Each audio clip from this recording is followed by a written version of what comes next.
We're back for another video. Okay, so we watched the Brady highlights. So of course we have to watch First Take. Of course we have to see what First Take thinks about this. You know what I'm saying? Of course we have to see what Stephen A, Max Kellerman, and Donovan McNabb. Fat dough mess. I bet Donovan McNabb bet on the Falcons. The greatest of all time, as I've been sitting here and telling everybody. Talking about Max. Look, there are Max. in sports. Max. Montana or Marino. Max. You were tweeting about Cliff yesterday. You shut your mouth. He's on a better team. What the fuck? Niggas was betting against Brady last night, mid-game, and now they're talking about he's the GOAT. Brady gave you the feeling he was better because he's on a better team and he's clutch, and Peyton wasn't, but Peyton had better numbers. Derek Jeter and Alex Rodriguez. A-Rod had the numbers, but Jeter had the World Series, was on a better team, also gave you the impression he's clutch. The thing about Tom Brady in recent years is now he is Dan Marino, Peyton Manning, and A-Rod, but with, you know, in terms of all those numbers, but he's clutch and wins, like Jeter and Tom Brady and Joe Montana. He has the numbers to back it up, and he has the championship. That was very confusing. He was already the greatest of all time when this happened. What this does is put distance between him and everybody else. Including Aaron Rodgers, distance. Well, yes, well, his resume. He's the Michael Jordan of football. No, he's not the Michael Jordan of football because Jordan, that's a different level. But no, he's not better than Aaron Rodgers, but he has the resume that you can't dispute. He's on a greater team with a much better coach and many more career accomplishments. Is he actually better if you could choose either quarterback? No, but we'll save that for later in the show. The point is, he's already established his legacy as the greatest quarterback ever. That would be an interesting debate. Because this is probably the most incredible part of his legend, kind of like LeBron James last year in the finals, bringing them back from down 3-1. That's exactly what I was saying. Already the greatest of all time. Stephen A., you had Joe Montana ahead of him. I was getting ready to go there. I've always had Joe Montana ahead of him. But I always have. Not today. There you go. There you go. Finally. Listen. Finally. It's about time. Despite the greatness of Joe Montana throughout the years, what resonated with me was that drive in '88 against Cincinnati when he hooked up and finished the deal with that 10-yard pass to John Taylor after driving them about 90 yards. And you hear the stories about him seeing comedian John Candy in the stands and coming in the huddle and being so cool, completely unfazed and not worried and driving them downfield and doing that stuff. Although I've seen Tom Brady do it before, because after all, yesterday was the 51st time he's had a comeback victory in his career. That's what I'm saying. What the fuck? I've never seen anything like this. Yeah, that was wild. That was wild. That was wild. May be the greatest performance I've ever seen in the championship game, in the Super Bowl. I'll go to NFL because I got to think a little bit harder about some NFL encounters and things, NBA encounters rather than things that I've seen. But this is the greatest on a football field that I've ever seen. No doubt. That Tom Brady was absolutely sensational. No doubt. So many ways. Should T.O. be in the Hall of Fame? Of course. They got on bullshit with him. The poise. He'll get in there eventually. Everything that you want from your leader, he delivered. Second in receiving yards and didn't make it to the Hall of Fame. One of the great ones.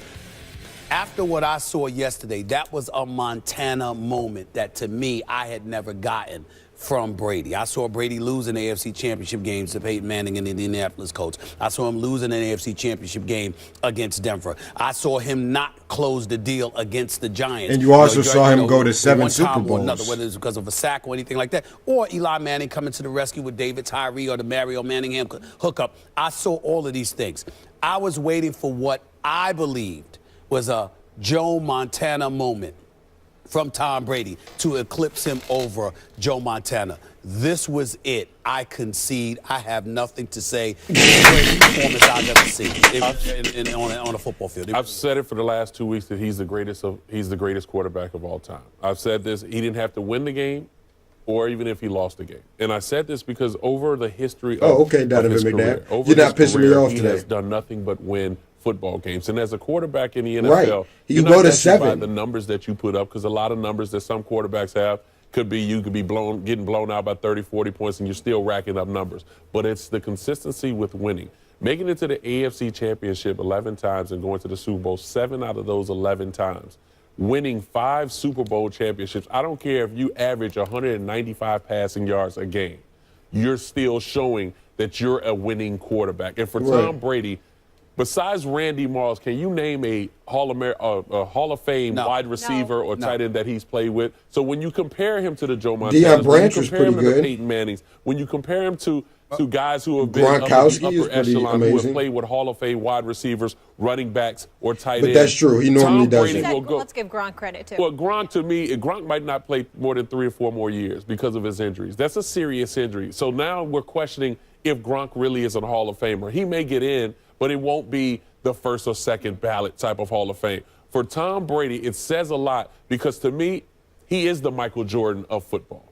Now, we talk about the ability, but when you have a guy who I would say probably less athletic than a lot of quarterbacks that have played, but still have the mentality of knowing what to do with the right situation and elevating the players around him. Julian Edelman was a quarterback in college. Right, he ran it on 3rd down and got the first down, for Christ's sake. sake. All the way to Mitchell. Nobody even talk about wide receiver Mitchell. Take Gronk out of it. Martellus Bennett was a backup tight end until Gronk got hurt. Now all of a sudden it became. But Bennett was a good player. But see, this is what I'm saying. But How it became. about he did it without Gronk? Well, see, and that's the whole thing. So when you talk about Tom Brady and the consistency that he's had throughout his career, and I compare him to Michael Jordan, and he's not only the greatest quarterback that have played in the NFL, he may be arguably the greatest player because damn. And I say that because last night showed me something different where it became a Michael Jordan moment in Utah, hitting that game winner, holding it up, and holding it up, and I'm a Bulls fan, holding his hand up to follow through to let everybody know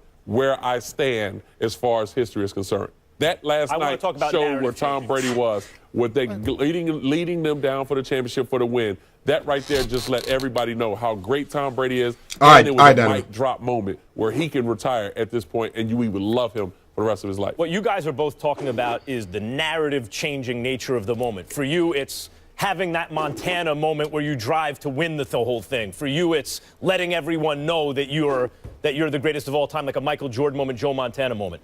It's interesting to me because I agree it was narrative-changing, which although he's already the greatest ever, it elevates him in the sense that LeBron, you think about what he just did with Cleveland. Had they lost that series, people would have looked and said, you won 2. One of them was because Ray Allen hit a 3. Really, like, you take that away, you're 1 shot away from winning 1 championship. Tough to talk about him with Jordan or over Kobe or guys like that. Here with Tom Brady, imagine if they lose this game, even with a great comeback and they fall just short. He had to win the game. He had to make all the plays. If you fall just short, people look and go, the last 4 Super Bowls you were in. You lost 2 to the Giants. You won 1 against Seattle because of the worst play call in history, according to many, including Stephen A. Smith. And then you just lost to Atlanta. All of a sudden, the entire narrative about him being the greatest changes. I don't think it changes. I don't think it changes as drastically as the LeBron narrative. There's no argument. Well, here's how I look at it. Yeah. I'll close it out this way. You bring up LeBron James. As far as I'm concerned, Warriors are 2-time champions if Draymond Green doesn't get suspended. It's just that simple to me. You know, that's not a moment that you can look at with Tom Brady. When we look at Jordan, that moment against Utah, whatever, but he was already a 5-time champion, and now he had won the 6 and closed the deal, and plus the Bulls were favored in that game. Tom Brady was down 28-3. It is the greatest comeback in the history of the Super Bowl. Exercised against a team that everybody and their mother looked at and said, they're more talented. Right. They're big. I'm talking about they're bigger, they're stronger, they were vicious, they were getting at them just from an I didn't have them winning. I didn't have them winning. They were just those dogs. They had that in them. Now, it's one thing to look at it from the standpoint and say, all right, the Patriots should beat them going into the game.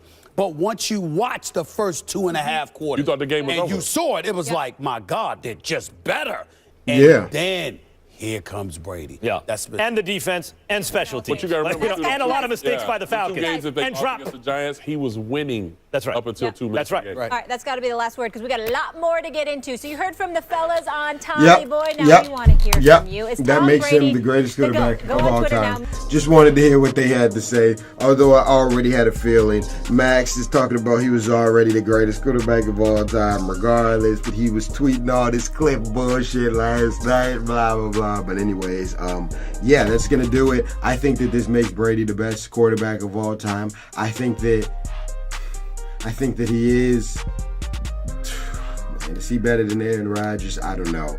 I don't fucking know. Aaron Rodgers just the way he moves makes him so nasty. But you can't, at the same time, you can't say Aaron Rodgers is better than Brady, because Brady just always makes the right play in the right situation. It's one thing to come back from 14 points. I don't think when they were down 14-0 and they were driving down the field, I don't think anybody thought for sure that the game was over at that point. But then when they go down 28-3, pretty much everybody had written them off. So had he pulled the comeback from 14-0, it would have been impressive, but not as impressive. But to pull a 28-3 comeback, most of the points coming in the fourth quarter, yeah, you're a god. That was some literally some fucking GOAT shit. Like you might never see that in the Super Bowl ever again, literally. So I'm glad I got to see it live. I'm glad you guys probably are. I mean, I'm sure you guys probably are too. Tweet me more ideas, Instagram them to me, comment them below. Let me know your thoughts on the Super Bowl. I think that's gonna do it. I think that's gonna do it for all of my Super Bowl videos. I dropped the rant yesterday. I did my prediction yesterday as well.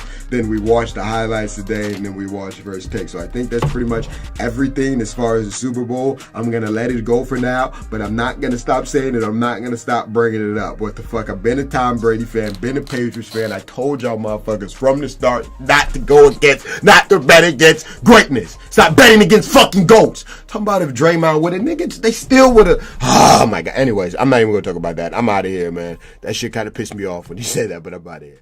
What the fuck? Give me that, nigga. Fuck wrong with dude, Lazo. Fuck is wrong with dude. We're going all the way. 2 easy ones, nigga. Fuck wrong with we in this bitch, nigga. Run it back. Now we ain't even got to run it back, nigga. Got us on the replay. Fuck you, be matter of fact, we still gonna run it back, nigga. You know Lazo be with fucking Lil Reese. I be trying to tell everybody talk about Lazo activate. Barkill, both number one. Da da da da da. Boy, fuck wrong with you.